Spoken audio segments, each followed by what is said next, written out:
Hello and welcome to easy grammar. আশা করি তোমরা সবাই ভালো আছো। আজ আমি একটা ভীষণ সুন্দর এবং একটু অন্য ধরনের ফ্রেজ নিয়ে এসেছি। অন্য ধরনের ফ্রেজ কেন বলছি সেটা বোর্ডে লেখা এই বাংলা বাক্যগুলো পড়লেই তোমরা বুঝতে পারবে। এই ধরনের কথা আমরা কিন্তু প্রায়ই বলি বাংলায়, ঠিক একই রকমভাবে ইংরেজিতেও আমাদের প্রায় রোজই এই ধরনের কথা বলতে হয়, কিন্তু ফ্রেজের সঠিক ব্যবহার না জানার জন্য ইংরেজিতে একে কিভাবে বলতে হবে সেটা আমরা বুঝে উঠতে পারি না। তো চলো ফ্রেজটা কি সেটা জেনে নেওয়ার আগে আমি বরং বোর্ডে লেখা বাংলা বাক্যগুলো তোমাদের পড়ে শোনাই তোমাদের সুবিধার জন্যে। সুষ্ঠু নির্বাচন আজকাল হয় না, পরিবর্তে ভোটের নামে প্রহসনী দেখি।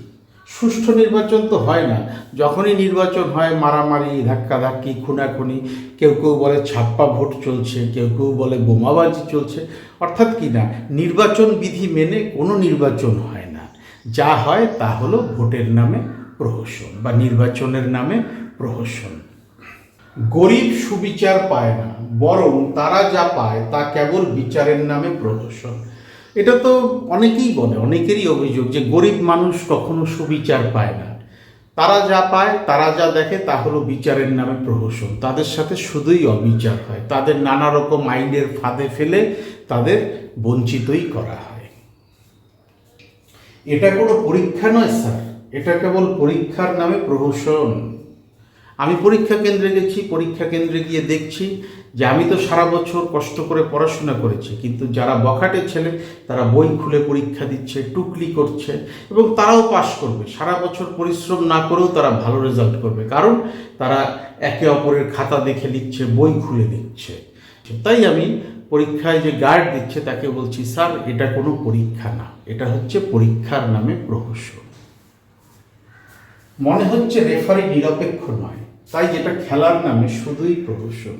একজন রেফারি ফুটবল খেলা পরিচালনা করছে, কিন্তু সে করছে কি, সে একটা দলকে একটু বেশি সুযোগ সুবিধা পাইয়ে দিচ্ছে, অন্য দলকে সে একটু চাপের মধ্যে রেখেছে। প্রায় কোনো কারণ ছাড়াই তাদের রেড কার্ড দেখাচ্ছে, তাদের ইয়েলো কার্ড দেখাচ্ছে, তাদের ফাউল করছে। তা এইভাবেই রেফারি একটা পক্ষকে সুবিধা করে দিচ্ছে।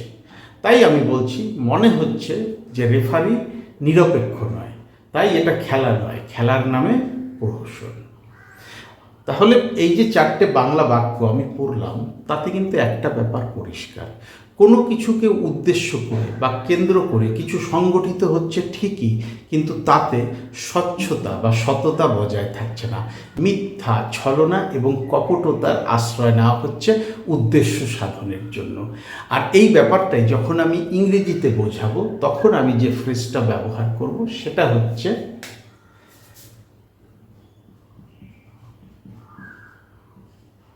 Farce in the name of। Farce in the name of, এবার যার নামে, যাকে কেন্দ্র করে, যা উদ্দেশ্য করে কোনো কিছু সংগঠিত হবে তাকেই আমাদের উল্লেখ করতে হবে first in the name of এর পরে। তো চলো এইবার আমরা এই চারটে বাংলা বাক্য ইংরেজিতে বলার চেষ্টা করি, যেখানে আমরা farce in the name of ফ্রেজটা ব্যবহার করব। সুষ্ঠু নির্বাচন আজকাল হয় না।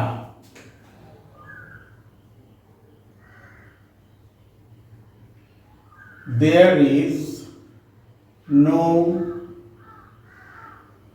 fair election আজকাল। These days, কমা, পরিবর্তে, instead,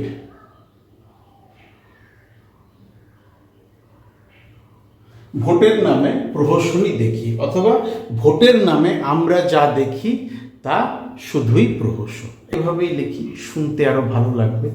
instead what we C, পরিবর্তে যা আমরা দেখি, ইজ অনলি, এইবার ফ্রেজটা ব্যবহার হবে শুধুই ভোটের নামে প্রহসন। Farce in the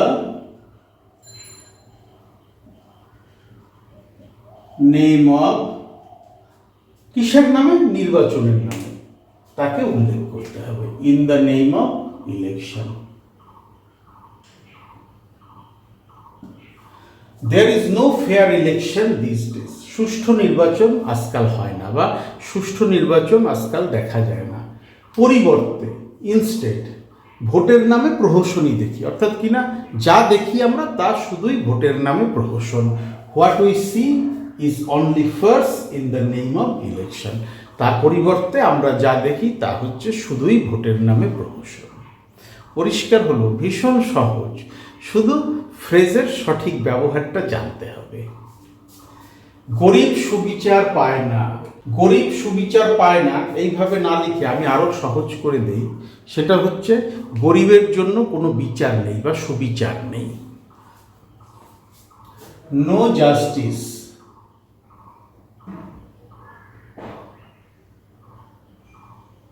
ফর পুর, কমা বরং রাদার, তোমরা রাদারের পরিবর্তে যদি ইনস্টেড ব্যবহার করো তাহলে আরো সুন্দর হয়, আরো পারফেক্ট হয় এর মিনিং। যাই হোক, যেহেতু আমি এখানে বরং লিখে রেখেছি তাই আমি রাদার ওয়ার্ডটা ইউজ করলাম। রাদার তারা যা পায়, what they get is only, তারা যা পায় তা কেবল বিচারের নামে প্রহসন। Farce in the name of justice.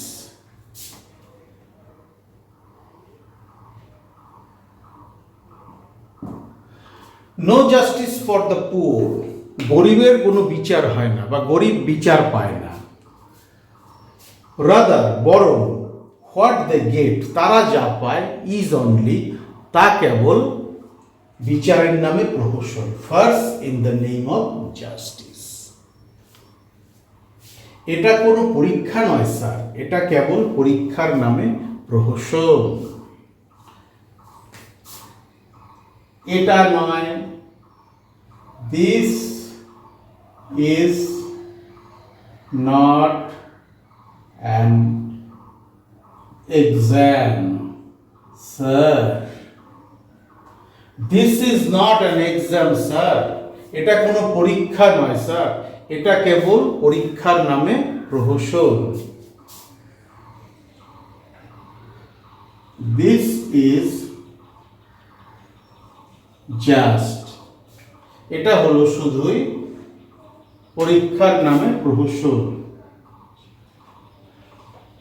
Farce in the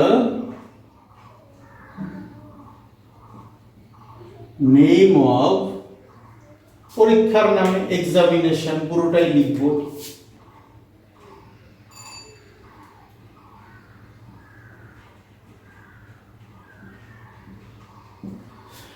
This is not an exam sir, এটা কোনো পরীক্ষা নয় স্যার, বা এটা পরীক্ষা নয় স্যার, এটা কেবল পরীক্ষার নামে প্রহসন। This is just farce in the name of examination.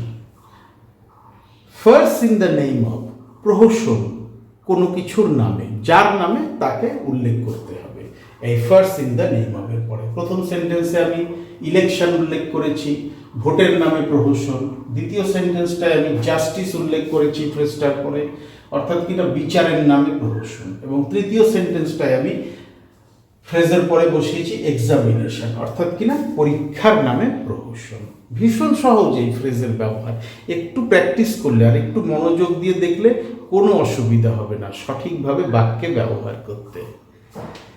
মনে হচ্ছে রেফারি নিরপেক্ষ নয়, মনে হচ্ছে সিমস লাইক, সিমস লাইক। আর এই সিমস লাইক না লিখে তোমরা লিখতে পারো ইট সিমস, তাতেও কিন্তু অর্থের কোনো পরিবর্তন হবে না। Seems like referee,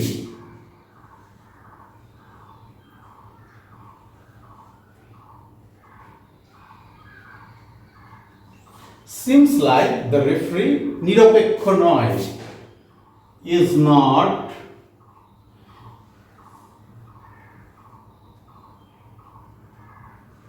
impartial, impartial মানে পক্ষপাত দুষ্ট না থাকা বা পক্ষপাত দুষ্ট না হওয়া, যাকে বলা হয় নিরপেক্ষ, neutral. seems like the referee is not impartial, কমা দিয়ে দিলাম, তাই এটা so it is শুধুই only খেলার নামে প্রহসন। আবার আমাদের ফ্রেজটা ব্যবহার করতে হবে।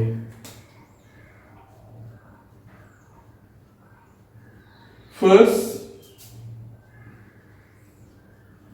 in the নেম অফ খেলা, খেলা ইংরেজি গেম, তাই আমাকে এখানে গেম ওয়ার্ডটা মেনশন করে দিতে হবে। খেলার নামে প্রহসন। Seems like the referee is not impartial, মনে হচ্ছে রেফারি নিরপেক্ষ নয়, তাই এটা সো ইট ইজ খেলার নামে শুধুই প্রহসন, so it is only farce in the name of game, তাই এটা শুধুই খেলার নামে প্রহসন। সত্যি তো, রেফারি যদি নির্লজ্জভাবে একটা দলকে সাপোর্ট করে তখন তো সেটা খেলার নামে প্রহসনই হয়ে যায়। অর্থাৎ কিনা যাকে উদ্দেশ্য করে কিছু সংগঠিত হচ্ছে তাদের স্বচ্ছতা, সততা কিছুই বজায় থাকছে না। যা দেখতে পাওয়া যাচ্ছে তা হচ্ছে সঠতা, কপটতা এবং ছলনা, শুধুমাত্র উদ্দেশ্য সাধনের জন্য। আর এই ব্যাপারটা বোঝাতেই যে ফ্রেজটা ব্যবহার করা হয় তা হচ্ছে first in the name of. এবার তোমরা এক কাজ করো, বোর্ডের একটা স্ক্রিনশট নিয়ে নাও। স্ক্রিনশটটা তোমরা প্র্যাকটিস করার সময় রেফারেন্স হিসাবে ব্যবহার করতে পারবে। ফ্রেজের ব্যবহার ভীষণ সহজ, ফ্রেজটাও খুব সহজ, এতে জটিলতার কিচ্ছু নেই। ফার্স ইংরেজি শব্দের বাংলা অর্থই হচ্ছে প্রহসন, আর ইন দ্য নেম অফ এর অর্থ হচ্ছে কোনো কিছুর নামে প্রহসন। তাহলে আমাদের বুঝতে অসুবিধা হয় না এই ফ্রেজের ব্যবহার। অন্যান্য ফ্রেজে যেমন ওয়ার্ড টু ওয়ার্ড ট্রান্সলেট করলে আমরা কিন্তু সঠিক কোনো অর্থ পাই না, কিন্তু এই ফ্রেজটা তেমন না। First in the name of, কোনো কিছুর নামে প্রহসন। এবার যার নামে প্রহসন, যাকে কেন্দ্র করে কিছু সংগঠিত হচ্ছে তার নামে প্রহসন, তাকে উল্লেখ করতে হবে ফ্রেজের পরে, তাহলেই কিন্তু একটা খুব পরিষ্কার অর্থ আমরা পেয়ে যাব। আর সেন্টেন্সগুলো দেখো খুব সহজ, কোনো জটিলতা নেই এই সেন্টেন্সগুলোর মধ্যে, ফলে তোমাদের বুঝতে অসুবিধা হওয়ার কোনো কথা না। তবুও যদি মনে করো কোথাও কিছু বুঝতে অসুবিধা হচ্ছে, কিছু কঠিন মনে হচ্ছে, আমার ভিডিওর কমেন্ট সেকশানে লিখে জানাও। এছাড়া ভিডিওর ডেসক্রিপশন বক্সে আমার ইমেল অ্যাড্রেস দেওয়া আছে, চাইলে সেখানেও আমার সাথে যোগাযোগ করে নিতে পারো। Thank you so much for your time and attention and have a nice day.